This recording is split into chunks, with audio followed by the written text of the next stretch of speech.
बोल्यो भने सकिहाल्दो रहेछ क्या अनि यसको कुनै किन आएन नै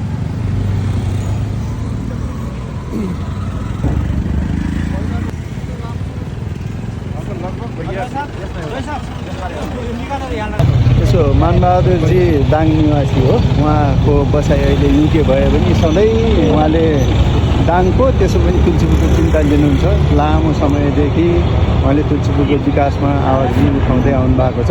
उहाँको बसाइ युके भए नि उहाँको मन यतै दाङतिरै हुन्छ, तुलसीपुरतिरै। उहाँले सपनामा पनि दाङ देख्नुहुन्छ, सपनामा पनि तुलसीपुर देख्नुहुन्छ। त्यसैले यो बजारमा हुने दुर्घटनालाई न्यूनीकरण गर्न ट्राफिक नियम पालना गरौँ भन्ने यो जनचेतना जगाउन उहाँले यो रातिमा पुरै ट्राफिक सिग्नलहरू देखिने स्टिकरहरू लिएर आउनु भएको थियो।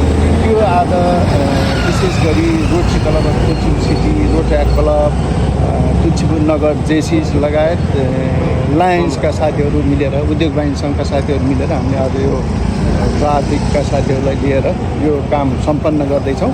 यसको लागि म विशेष गरी मानवजीलाई धेरै धेरै धन्यवाद दिन चाहन्छु र आगामी दिनमा पनि उहाँको सहयोग चाहिँ तुलसीपुरको लागि अपरिहार्य छ। यो एकदम सराहनीय कार्य हो।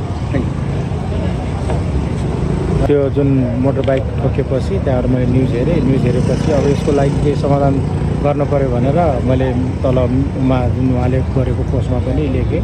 यसको न्युरोको लागि, एक्सिडेन्टको लागि मैले योबाट टेप ल्याएको छु। यो ट्राफिकको लागि हो होइन। इनकेस अब तपाईँहरू रातिमा बाइक चलाउनु छ, गाडी चलाउनु छ, यो देखेपछि बोल्छ होइन। बोलेपछि तपाईँहरू ठोकिनुहुन्न। मेन कारण त्यही नै हो है।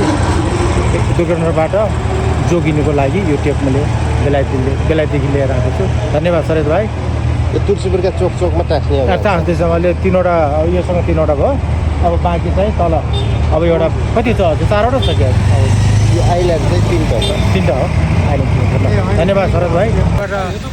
हाम्रो तुलसीपुरको लागि के अरे जस मोटरसाइकल रातिमा चाहिँ अलि त यहाँ प्लान स्पोर्ट जस्तो छ, अलि त्यो मान्छेले देख्दैन, त्यही भएर यो देख्छन् भनेर मैले युकेबाट लिएर आएको टेप हो यो है।